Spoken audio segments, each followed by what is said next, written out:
Perhatian.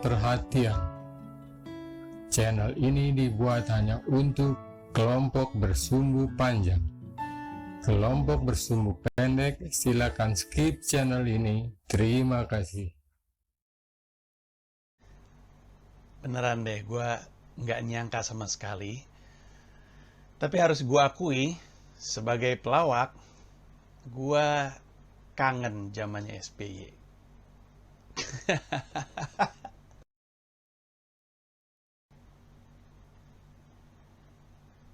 Gue ngetawain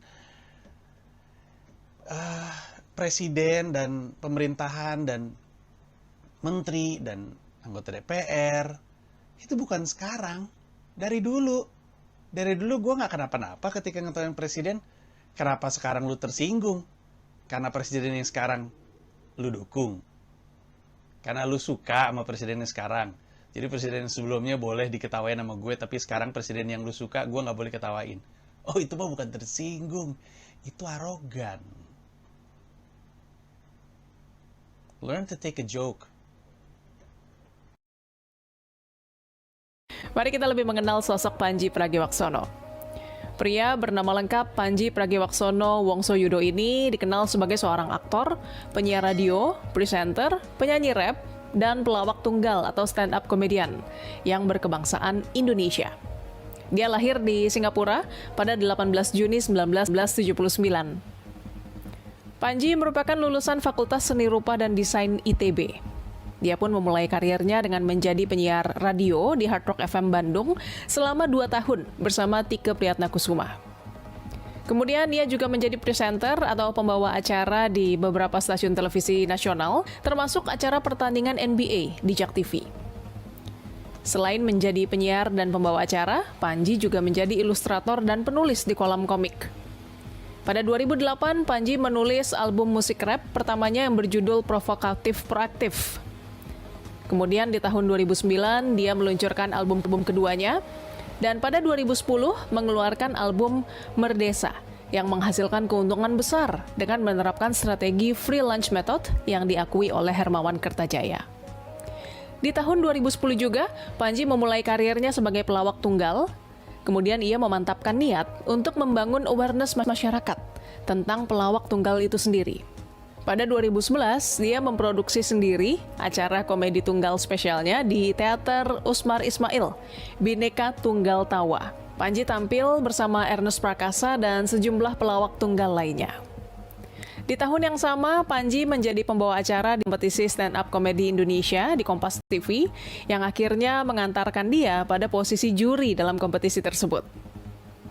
Kemudian pada 2014, Pandji berhasil menjadi orang Indonesia pertama yang keliling dunia dengan karyanya melalui stand-up comedy world tour bertajuk Mesake Bangsaku. Pandji Pragiwaksono juga dikenal sebagai aktor melalui beberapa film seperti Comic 8, Rudy Habibi, Ayat-Ayat Cinta 2, dan Si Juki The Movie Panitia Hari Akhir.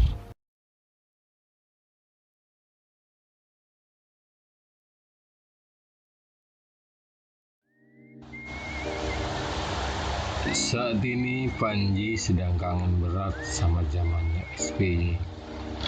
Zamannya Ibu Mega, zamannya Gus Dur, zamannya Habibie, tapi tidak zamannya Soeharto. Memang di zaman Jokowi ada apa, Pandji? Apakah Jokowi begitu menakutkan untuk Anda? Apakah Anda merasa dijolimi dengan pemerintah Jokowi? Setahu saya, di zaman Jokowi karir Anda semakin berkibar. Tur Anda mulai dari keliling Nusantara sampai keliling dunia. Yang lebih mengagumkan lagi bagi saya, selain karir Anda yang makin cemerlang, semakin banyak bermunculan komika-komika muda yang kritis-kritis juga. Jadi, apa masalahnya di zaman ini? Lalu soal statement Anda tentang kangen di zaman sebelumnya, kayaknya itu perlu diperdebatkan lagi. Pertama, Memangnya pada zaman itu Anda sudah menjadi seorang pelawak terkenal seperti Warkop DKI atau Bagito? Sepertinya saya belum mengenal Anda. Tokoh Anda bisa-bisanya membandingkan pelawak zaman presiden sekarang dan zaman-zaman presiden sebelumnya. Anda bilang bahwa Anda dulu bisa mentertawakan presiden tanpa ada yang mempersoalkan. Walaupun Anda juga ngeles bahwa mentertawakan presiden pada zaman itu adalah aib. Tahun kejatuhan Soeharto, tahun 1998. Jadi Anda baru berusia 19 tahun. Apa betul Anda sudah berani mentertawakan Soeharto pada tahun itu? Saya sih nggak yakin. Soal aib mentertawakan presiden, paling hanya Anda dapat dari cerita-cerita burung aja. Karena nggak ada media yang memuat berita tersebut. Saya juga nggak begitu yakin di zaman Habibie, Gus Dur, dan Megawati Anda sudah mampu mentertawakan presiden di zamannya. Dari rekam jejak Anda, saya tidak menemukan itu. Sampai di zaman SBY, saya coba googling rekam jejak Anda. Saya coba cari dengan kunci Panji mentertawakan SBY. Hasilnya nggak ada tuh. Yang saya temukan adalah Panji memerankan tokoh SBY di film Di Balik Tragedi 98. Sepertinya saya harus banyak belajar lagi pada Anda, Panji, tentang cara mentafsirkan makna-makna dalam berbahasa Indonesia yang baik dan benar. Saya kok berpikir ya, jika ada yang bicara misalnya, waktu bokap lo atau pada zaman bokap lo jadi ketua RW, banyak warga kehilangan jemuran. Dan itu konotasinya bisa beragam. Bisa dibilang bokap lo malingnya, ada juga yang berasumsi bokap lo nggak bisa kerja. Tapi kalau saya mendengar apa yang disampaikan sama Panji, kayaknya nggak ada hubungan sama kangennya zaman SBY dengan zamannya Jokowi.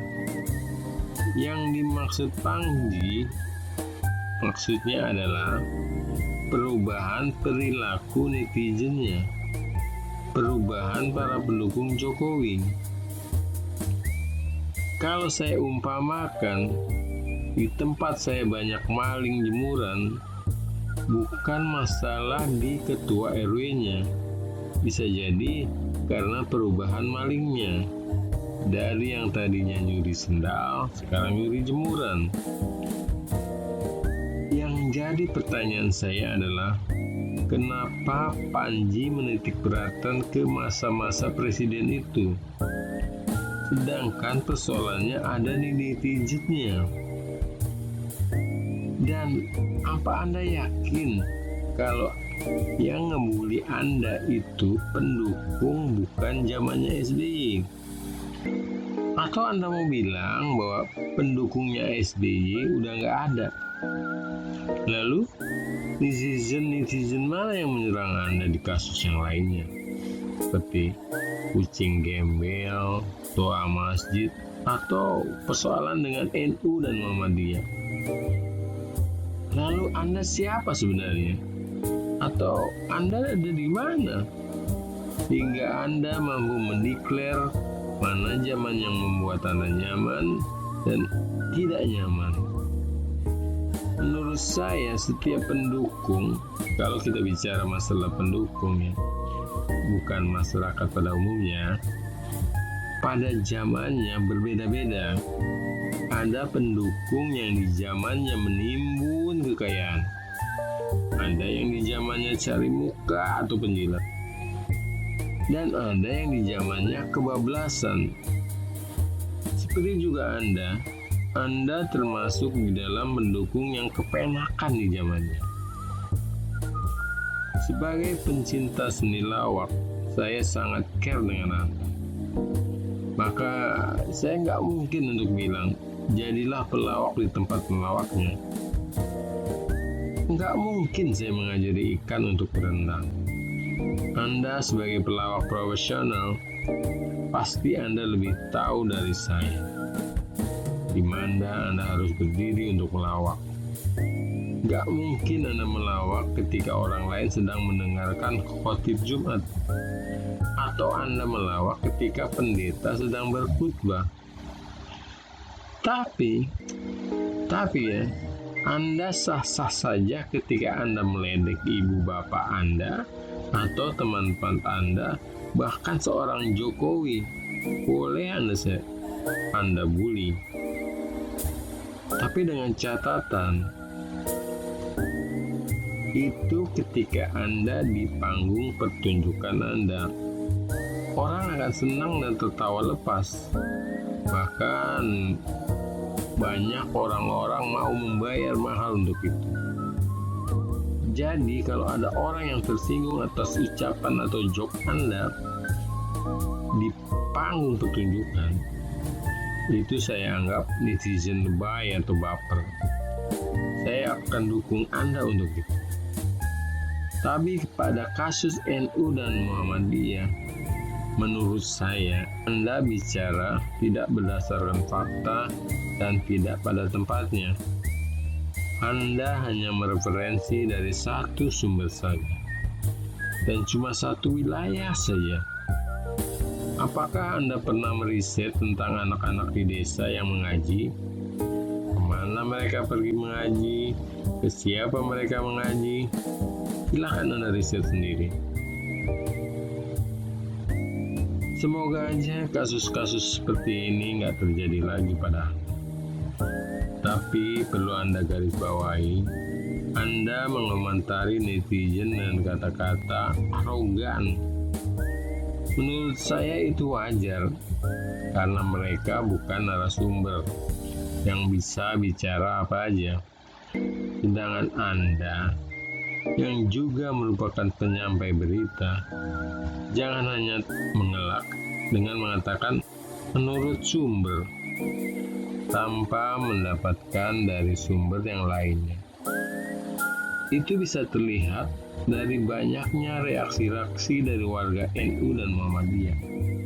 Jadilah pelawak yang melawak pada panggungnya. Jika Anda harus cari panggung di tempat lain, carilah pertunjukan yang berbeda. Dan ketika Anda pindah ke panggung yang lain dan Anda terbentur dengan masalah itu, jadi jangan menjadikan panggung pertama Anda tadi sebagai perisai alasan. Itu kan cuma lawakan. Maju terus Panji, saya dukung. Ciptakan karya terbaikmu untuk Indonesia.